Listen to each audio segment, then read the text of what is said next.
to start my experiment. Basically, the idea was going to be I would set a number of colonies of worms in Petri dishes. I would give them various nutrients.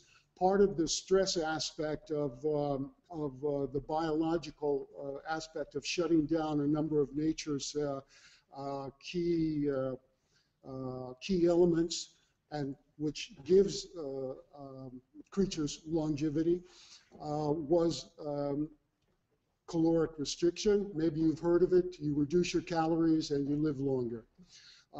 There was also a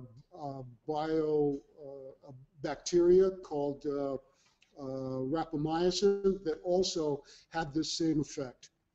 So I started to divide up the worms, and what you have to do is you have to see how the worms are going to live, how they'll carry on. You need to start at day 0. So I had to wrangle my worms, figure out how to maintain them, how to put them in a Petri dish, how to take the colonies I had created and put them in a Petri dish so that they would grow.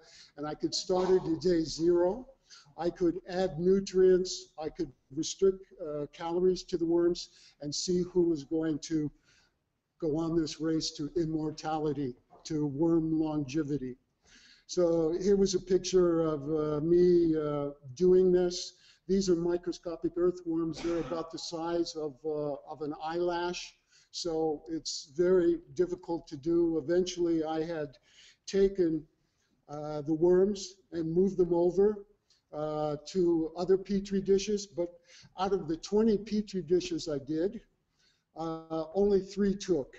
So it was a bit of a heartbreak in terms of experiment, which Elena can tell about, of failure and standing up again. So I went a bit further.